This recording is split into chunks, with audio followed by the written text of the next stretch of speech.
सतनाम। हे सत्पुरुष, हे सतनाम। एक राज्य में एक व्यक्ति के 4 पुत्र थे।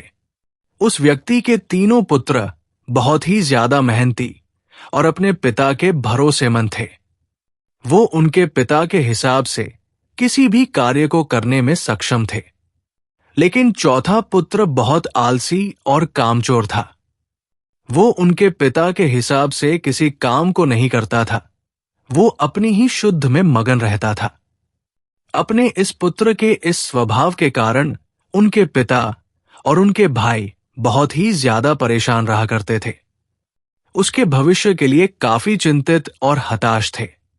आने वाले समय में वो अपना भरण पोषण कैसे करेगा, यही सोचकर अपना जीवन व्यतीत कर रहे थे कि अचानक एक दिन राज्य के राजा का जन संदेश सुनने को मिला।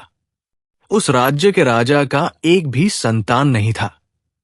वो संतान के लिए काफी ज्यादा परेशान रहा करते थे। वो अपनी संतान सुख के लिए ज्योतिषाचार्यों और तांत्रिकों का आए दिन सुझाव लिया करते थे। राजा उस राज्य के लिए बहुत ही न्यायप्रिय और अच्छे शासक थे। इस वजह से राज्य के नागरिक भी राजा के लिए काफी दुखी थे, क्योंकि राजा का एक भी पुत्र या पुत्री नहीं था जो उसके राज्य का विस्तार या उसका वंश का विस्तार कर सके। राजा इस समस्या के लिए अपने राज्य के ज्योतिष और तंत्र मंत्र के जानकार रखने वालों का एक सभा बुलाए। उस सभा में उन्होंने अपने लिए संतान सुख प्राप्त करने के लिए तरीका पूछा। तांत्रिकों के द्वारा राजा के लिए एक विशेष सुझाव दिया गया कि राजा जी, आपको पुत्र प्राप्त करने के लिए एक यज्ञ करना पड़ेगा, जिसके समाप्ति पर आपको एक नरबलि देना होगा। राजा बहुत ही चिंतित और परेशान हो गया, क्योंकि राजा बहुत ही न्यायप्रिय और अच्छा शासक था। फिर भी इसे अपना वंश का उत्तराधिकारी भी चाहिए था। उसने अपने राज्य में ये ढिंढोरा पिटवा दिया कि जो कोई भी अपना एक पुत्र मुझे नरबली के लिए दे देगा, उसे मुंह मांगा इनाम दिया जाएगा। राजा ने अपने राज्य पर संदेश जारी करवा दिया। राजा के संदेश राजा के राज्य में जनवरी से जनवरी तक फैलने लगा। सभी राजा जी के दुख से दुखी थे। किसी को भी ये गलत नहीं लगा, लेकिन कोई कैसे अपना पुत्र बलि के लिए दे दे। राज्य में कोई भी ये शर्त मानने के लिए तैयार न था। तभी एक व्यक्ति का परिवार, जिसके 4 पुत्र थे, उसके पिता सोचने लगे कि मेरा चौथा पुत्र तो बहुत ही निकम्मा है, आलसी है, कामचोर है। इसे राजा को मुझे दे देना चाहिए। ये धरती के लिए बोझ है, कोई कामधाम तो करता नहीं, आए दिन भजन बंदगी और सत्संग में लगा रहता है। इसका जीवन निर्वाह कौन करेगा? उसके तीनों पुत्रों ने भी उसके पिता के बातों पर हामी भर दी। उसके पिता ने राजा के अनुसार अपने पुत्र को सौंप दिया। उचित इनाम पाकर के अपने घर को लौट गया। राजा नरबली के लिए आए। उस युवक को देखकर के बहुत ही प्रसन्न हुए और तांत्रिकों के बताए अनुसार यज्ञ की तैयारी करने लगे। तांत्रिकों के द्वारा यज्ञ अनुष्ठान अच्छा से किया गया। अंत में उस युवक को नरबली के लिए लाया गया। राजा ने उस युवक को उसकी अंतिम इच्छा पूरी करने का वचन दिया। कोई भी तुम्हारा अंतिम इच्छा होगा तो मांग लो, उसे अभी पूरा कर दिया जाएगा। पूरा होने के बाद तुम्हें बलि दिया जाएगा। उस युवक ने कहा, राजन जी, मुझे आप देना ही चाहते हो तो एक बोरी रेत दे दो। ये सुनकर राजा और उनके तांत्रिक बहुत ही जोर जोर से हंसने लगे। ये सोचने लगे कि एक बोरी रेत का ये करेगा क्या? राजा ने इस युवक से और बड़े प्यार से पूछा, एक बोरी रेत और तो कुछ नहीं चाहिए? युवक ने साफ मना कर दिया, नहीं राजा जी, मुझे एक बोरी रेत के अलावा और कुछ नहीं चाहिए। राजा जी के आदेश अनुसार सैनिकों के द्वारा एक बोरी रेत उस युवक के पास लाया गया। युवक ने रेत के 4 अलग अलग ढेरी बनाए। उसने बारी बारी से पहले, दूसरे और तीसरे रेती का ढेर अपने पैरों से कुचल कर तोड़ दिया। अंतिम और चौथे रेत के ढेरी को उस युवक ने हाथ जोड़ करके विनती और फरियाद किया, हे मालिक, हे दाता, हे पिता, तेरा ही आसरा है, तेरा ही सहारा है, मुझे बख्श लेना, मुझे बचा लेना। वो मन ही मन हाथ जोड़ करके उस चौथे ढेरी के पास विनती करने लगा। ये सब कृत्य को राजा और उसके तांत्रिक देख रहे थे। तांत्रिक सोचने लगे कि इसने कोई टोना टोटका किया होगा, इसका मंतव्य पूछना चाहिए। इसने ऐसा क्यों किया जब तक नहीं बताएगा, इसका बलि नहीं देना चाहिए। ऐसा ना हो इसका बलि पूरे राज्य पर संकट के बादल ना ला दे, कहीं पूरे राज्य खत्म ना हो जाए या किसी महामारी के चपेट में ना आ जाए। तांत्रिकों ने राजा से इस विषय पर बात किया। राजा भी गंभीर और हताश हो गया। उसने भी यही सोचा कि इसका रहस्य इससे पूछना चाहिए। बिना इसका रहस्य जाने इसका बलि नहीं देना चाहिए। राजा ने उस युवक से रेत के चारों ढेरी का महत्व को पूछा। युवक ने राजा को बताते हुए कहा, सुनो राजा, तुम्हें मैं रेत के इन ढेरी का महत्व बता रहा हूं।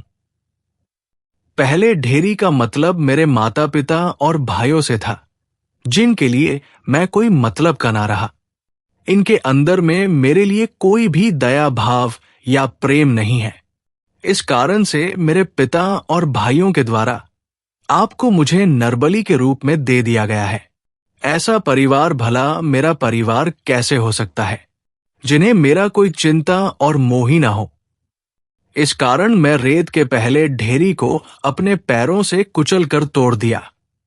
दूसरा ढेरी मेरा कुल कुटुंब परिवार का है, मेरे रिश्तेदारों का है, जिन्होंने मेरे पिता और भाइयों को कुछ भी नहीं बोला। उन्होंने इसका विरोध भी नहीं किया, मेरा कोई भी परवाह या फिक्र नहीं किया। इस कारण मैंने दूसरे ढेरी को भी अपने पैरों से कुचल करके तोड़ दिया, क्योंकि अब इससे भी मेरा कोई नाता या रिश्ता ना रहा। जब मेरा कुल कुटुंब परिवार के व्यक्तियों ने ही भला न सोचा तो ये भला मेरे किस काम के। इस कारण मैंने दूसरा ढेरी को भी कुचल कर तोड़ दिया। तीसरा ढेरी स्वयं आप हो राजन। आप बहुत निर्दयी हैं, मुझ बेगुनाह की बलि इसलिए दे रहे हैं कि आपको यज्ञ से पुत्र की प्राप्ति हो सके, भले ही किसी निर्दोष की जान ही लेनी क्यों न पड़े। आप राजा होकर स्वार्थ वश अपनी इच्छाओं की पूर्ति का सोच रहे हैं, जिसके लिए मेरा कोई चिंता नहीं, ना ही फिक्र है। इस कारण आपसे भी मेरी रक्षा की कोई उम्मीद नहीं। राजा जी, इस कारण मैंने तीसरे ढेरी को भी कुचल कर तोड़ दिया। अंतिम और चौथी ढेरी उस मालिक का है जो सभी के साथ अच्छा और उचित न्याय करते हैं। वो किसी के साथ अन्याय नहीं होने देते। अब मेरा अंतिम विश्वास उस परमात्मा से है, जिनके लिए मैं नित्य सेवा, सत्संग और सुमिरन किया करता था और उनकी भक्ति में लीन रहा करता था। अब उन्हीं का आसरा है, उन्हीं पर भरोसा है। यही प्रार्थना मैं चौथी ढेरी को हाथ जोड़कर कर रहा था।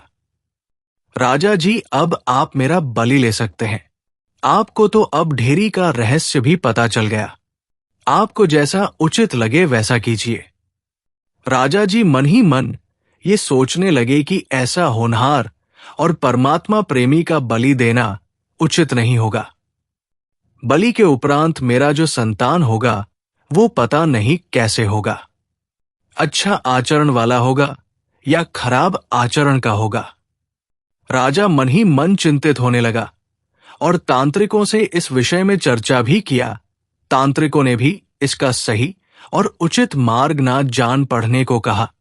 सभी यही सोच में लग रहे कि संतान तो होगा, पर वो कैसे होगा ये पता नहीं।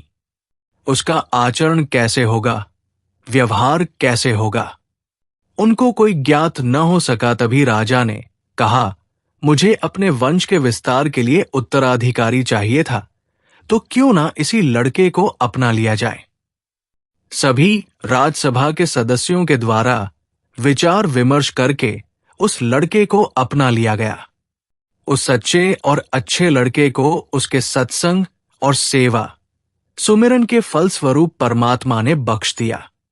उसकी भक्ति की लगन और निष्ठा की परीक्षा लेकर गरीब से अमीरी का तख्तोताज पहना दिया। जिस परिवार में जन्म लिया, उस परिवार में उसे बिल्कुल भी पसंद नहीं करते थे।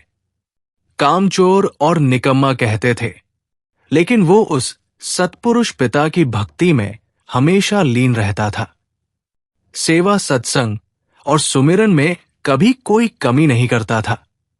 इस कारण उस दातार पिता का कृपा उस पर हमेशा बना रहता था। हे सत्पुरुष पिता के प्यारे जीव, कब तक नहीं समझोगे? कब तक पैसों के पीछे और कर्मों के चक्कर काटते रहोगे?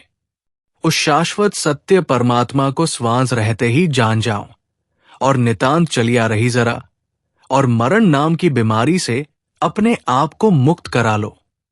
उल्टे पुल्टे कर्म और भक्ति से पीछा छुड़ा लो, और जो सूक्ष्म ज्ञान का रहस्य जानता हो, उस मार्गदर्शक का संग करो। ब्रह्म ज्ञान को जानो, उसके बाद पिता को मानो। बिना जाने बिना देखे मानना अंध भक्ति है, अज्ञान है। अज्ञानता के अंधकार से बाहर निकलो। जागो परमात्मा के प्यारे जीव, जागो। कब तक माया की नींद में सोते रहोगे? यही समय है, अपनी 84 काट लो और सत भक्ति करो। एक राम के फेर में उलझा है संसार। आदि राम न जानी, जो है सृजनहार। रूप सभी सब नैन के, जीव ही जाति हमार। सत्य रूपी एक रंग चढ़ा, चढ़ा रूप संसार।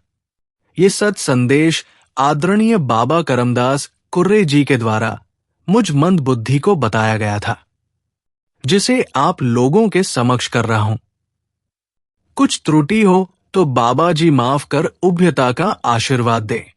सत्यजीत बनर्जी।